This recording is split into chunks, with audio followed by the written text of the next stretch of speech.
Welcome to another Wisdom podcast with Peter Klein. Peter is chairperson at Educated Change in Hersham, England, and board of directors at Collaboration.ai. He is in beautiful London right now. I'm in Oaxaca, Mexico. And we're going to talk about a bunch of things today, all the businesses that Peter ran or runs, and AI, of course, which is a very interesting topic. It's going to change humanity as it is. This podcast is brought to you by podparty.com. It's a miracle if you can still hear me because there's this huge truck going uphill. But let's pray that this microphone is good. It is brought to you by podparty.com. That is my podcasting agency. My podcast agency, we help people monetize podcasts. People start podcasts, but don't continue because they just give up. There's no money, there's no fun. So we help people monetize them through sponsors, through getting them invited to pods and everything in between. So if you want more information on that, you can go to podbar.com. Peter, welcome to the pod. Can you tell me a bit more about yourself and about what you're up to nowadays? Yes, thank you, Charles. I'm in London, and I just came back from a conference in Miami where we had the opportunity to work with a company by the name of CFE Media. And they put out a large number of magazines on engineering and mechanical engineering. So everything to do with making things.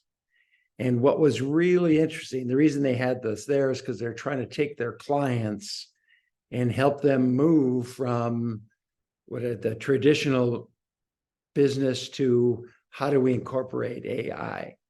And so that's where I spend a lot of my time, is talking to, whether it's the CFE media types or individuals or large educational institutions. What is the mindset required to get your people to get ready to move to AI? And I'm sure that you watched the release yesterday from OpenAI about their new product set. It is completely in line where we have been saying the world's going for a while, which is, we call them digital twins. They call them ChatGPTs. But what is the version of AI that most represents you? And what does it represent to you across what we call the famous four? And when I say famous four, I'm talking about the things that you're famous for. And there's four pieces of it. One is your human side. Where did you grow up? Who's in your family? Where did you go to school? So we'll call it the personal quadrant. And then next, where most conversation goes to, after we figure out where we're from and where we might know from where we grew up, it goes to your professional side. Where did you work? What jobs did you have? How long were you at there? What people did you intersect with at all those jobs that you had over your life? Then the next quadrant is, what do you know, right? Where's your knowledge? What's your thought leadership? And of course, that quadrant is the most at risk right now when it comes to AI, because AI brings all your knowledge. What it doesn't bring is your perspective on it.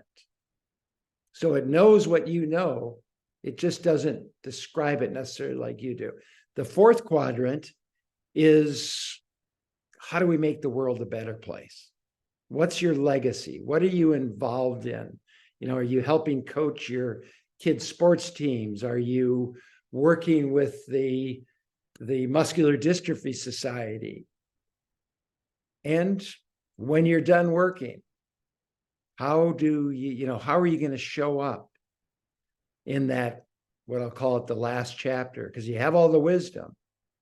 So it's really the intersection of those four quadrants that we communicate as humans.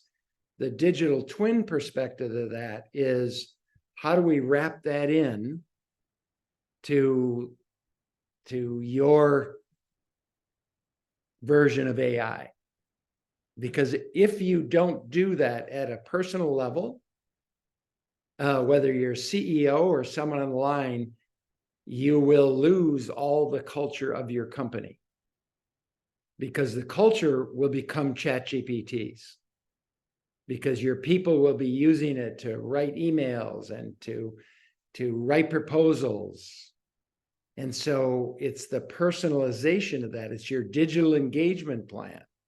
How am I going to take, and what you do very beautifully, Charles, is like just in your picture there, you help people understand, well, who are you? Where are you? And how is it that you as Charles can help me as Peter?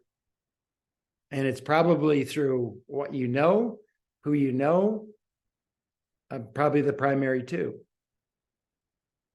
Because Right. yeah. My avatar sort of, yeah, that's pretty cool. And that was the best part of OpenAI's presentation yesterday, was these agents that we could deploy. So I think they're going to be very impressive, and there's a lot of interesting use cases at play here.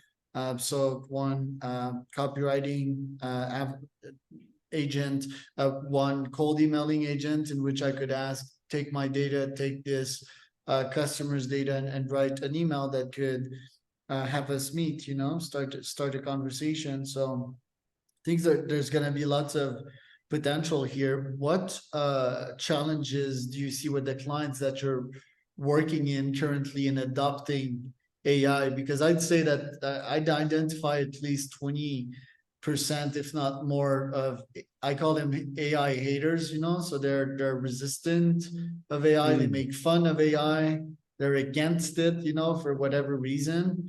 So that could be a challenge. What other challenges are you seeing in folks you work with to actually adopt AI?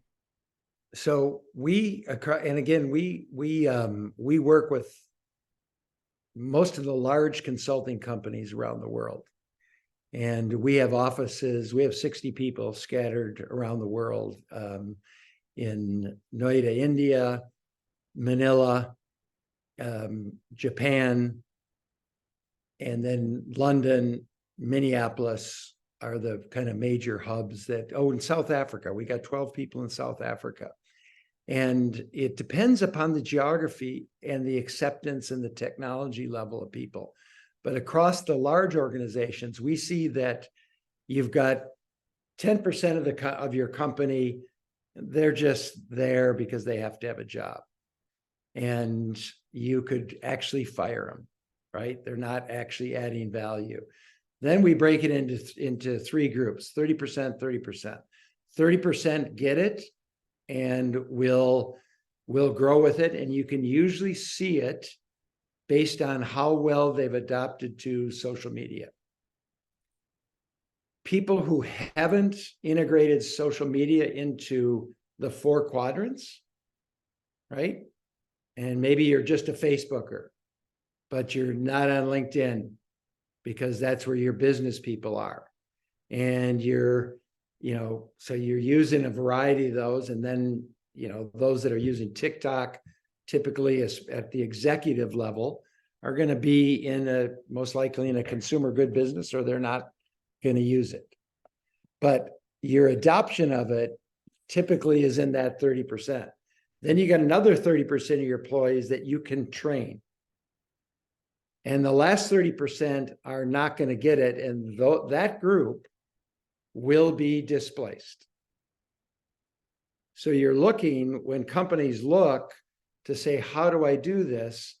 The first thing is, who do you invest money with? How do you up their mindset so they just aren't using it to respond to emails, but they're rethinking their world? So adaptation and tech friendliness, curiosity could be skills that we're looking into people. To me, it's always been second nature, and obviously it's also money driven, because I know that if I know how to use tech, I'm just gonna make way more money. Um, how can someone that is sort of in the 9 to 5 mindset, how can they adopt that, or does it need to become a deeper change? And I don't know, finding a purpose in life, because most 9 to 5ers, I feel they don't have a purpose yet. They just blindly go in whatever job there is to sustain their financial needs, quote unquote, and they're still playing defense. So do they need like a deeper change to adapt to these new technologies, or can it be something that is actually taught to them without the need to break their deeper selves? Yeah. So our tagline is amplifying purpose and building communities. And people that don't understand their purpose, it's kind of like a direction. If you set the fastest car off in the wrong direction, you're going to lose the race. Right? And so that purpose really drives, well, what am I doing this for? And what AI is not going to be able to do is to actually drive empathy and care. And I break it down to as simple as that's love. And that if that becomes your North Pole or your North Star, then you will be able to use this tool to help people describe their problems and then help them through the changes that will happen to our society as this is adopted. Because we grew at 30% this year and added 0 people. Because we took the approach very early on to say, let's go to our employees back last November and say, we'd like to buy your digital twin. Because we know that you're in your 20s, your probability of getting a different job in the future is high, but you do this incredible job of relating to customers, writing for them, doing their social media work. When they leave, we still have that essence. They make money, right? Because now they've got a tool that with this new release, they're just going to be able to basically write that link that'll go in the tools catalog and social media worker, and they'll be able, every time someone needs, like in these small business, I need a social media worker, they'll get your API. Love that. Yeah, digital twins are powerful, but I guess that would scare people off. It's like, yeah, I'm gonna be replacing. Yeah, when they're in their early 20s, I think attention span is reducing. I think career span will reduce as well. And that's for good, and that's just following the laws of evolution. Everything's getting faster. I do believe in that future as well, in which like people would come in companies as consultants and they would train AIs. They would train an AI, the AI would stay, would scale, and then they would go to the next company. They would entertain multiple contracts and go on their merry way once they're done and get paid heftily if possible. I want to ask though, or it'll be paid as it's used. right? Yeah, per use, Per use. energy input, and hopefully what would be best, would be like some stake of the company. That'd be fun. But I'm not really, because the stake would, in the AI would scale it, right? So I think for the company it would be best just to pay for the employee itself. I guess the best ones would charge a stake in something and have a profit share agreement of some kind. Yeah. And so, part of what we were trying to do with this is to stimulate our people's minds, is that, oh, where's that going to go? Because we had to change their mindset. They were in essence, they were doing great social media posts because our users get likes and everything you expect from that, and a lot of interactions. But as soon as you help somebody drive to their purpose and build a community around that, you're no longer selling the way that we used to sell when I grew up, whereas I have to call someone up and, say, we do this, this, and this. No, here's what you're trying to do. And I fit in the 4 of the 5 points to help you fulfill that purpose. Now, can you afford it? And are you ready for it? Because purpose, we're all multi-purpose beings. In other words, I've got salespeople that have quotas, but their purpose is also to raise incredible children. Right? And you can do both. I have questions about first collaboration.ai. What plans do you have? Like, if I decide to work with you guys, what do you offer at what price point? So collaboration AI, so what I was describing there is educated change. All right. So collaboration AI is in they bought collaboration.ai 8 years ago. And it was then that they really got into the machine learning, and they were trying to answer the question is, when I put on an event and I've got 400 people attending the event, how do I make sure that the people attending meet the people that are going to advance them in their quest, or purpose, or whatever it is they're trying to achieve?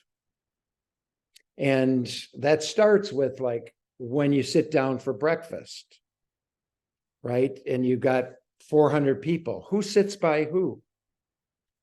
Random does have some effects once in a while, but controlled random, where that they're going to overlap their ideas, their thoughts, their networks, all the things that so back to the famous 4, what connects within that? And if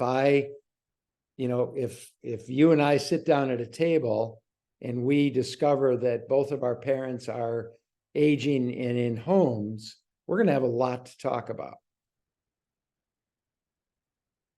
Right. And yeah. And in that process, so it's about, how do I find the serendipity across networks from the data exhaust that people expel? Love it. And what's the price of that? The price of that starts, it is custom for, basically, so if you're doing a group of 20 people, probably not worth it. Those people in your head. And so ours starts where you're looking at large amounts of data that you can't do that. And if you use, and so that's one of the tools. And a lot of companies use it for team generators, because the way most companies organize teams today is, well, that person's available, not working on anything, so I'll put it on that project. Or they'll call the manager and say, who on your team can work on this? And the manager will say, well, this guy's not getting along very well with the current group, let's move him over here. That's unfortunately how we think. This looks at it and said, I'm trying to solve the problem of, and they did this probably 3 years ago with the US Air Force, is how are we going to support flying cars? Right now, who do you have to pull together to do that? And so that's the magic of it. And you'll see that the infrastructure for flying cars, the Air Force was looking at the infrastructure. And so what did they do? They got the flying car manufacturers, some were startups, some were, the big guys, and said, all right, what do you need? But they wouldn't have been able to bring all the other people together if they hadn't thought through, what am I trying to achieve first? Right, so let's say 10K per conference. If I pull a TED together and I use the technology, let's say 2 or 3 of these products for the whole day for all my speakers. It's going to cost you $5,000. Okay, it's very, very affordable. I love it. Very affordable. And they do some other stuff with, when you're connecting at events, and we've all had the QR codes and et cetera that take base data and put it in each other's LinkedIn. This is about, well, what happens when you read all their posts on Facebook? Right, It's right. So, and wide open data. yeah, educated change itself, like that's more on the consultancy side of things. So who do you target and with what product and at what price point? Yeah, so we target anybody who's trying to run a business, right? And is trying to figure out, how does their social profile intersect with AI? Okay, because if you stop and think of the complexity of that, AI today has used all of your data to come up with what he thinks you or she is. And most people, when they first of all, most people haven't even queried themselves on AI to find out, what does it know about me? Kind of back in the days when we used to Google things. And what's happening when I want it to say this and it doesn't? How do I change that? Right? That's the number one problem. But more importantly, how do I come up with a digital engagement plan that drives it to where it's recommending me? Because a person, the way they're going to use it, they're going to say, I'm trying to fix my team. Our teams are just, people are quitting and we're reducing them. And I need a solution to come together, right? And that's where you want the AI to be saying, well, you might want to use this concept of leading with love, number one. Secondly, what is it? And you only do that when the AI knows you and your culture, the way you think. So it's critical that you have this engagement plan that says, well, wow, we're on teams. So the people on teams are going to get Copilot. And that operates differently than OpenAI's. And then you got Google over here that's got a different vision. So how do you balance all those and get your people's mindset around what changes do I have to make? And that shows up in, I'm getting ready to go on a date night with my wife. What should we do? I mean, yeah, it's the adoption side is a huge challenge, and the opportunity that I see on my side is going in these big companies and teaching them about stuff that looks trivial to me, but to them is not, and to them is a huge game changer. Like, let's say that I just teach one team manager about AI and he teaches his team of like 75. I can charge them probably 10, 20, 50K. And they can probably make millions with that knowledge. So very exciting. Where can people find out more about you, Peter? Educatedc.com.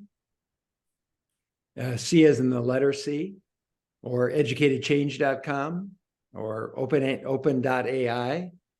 And one of the things, so I love what you're thinking of doing there, because the world needs people that can bring them the technology, but also what I've talked about in the past, we mentioned, is if we can get love at the base of all the questions that we're posing to AI, we can build an AI that doesn't drive lowest cost and unemploy, but rather, what's a world where love comes in? Because ultimately, AI will solve whatever we're trying to get solved. And right now, it's like, oh, I want to do this cheaper, faster, which has been where everybody's going. Well, let's merge the two. Love And that. that are two mindsets that we have to get as humans, but also at the base of all those AIs. And if you go to any one of those platforms now and ask the question, what is leading with love? You will get the answer that Connie Delaney released in her new book, which I think you're talking to her at a different time on that.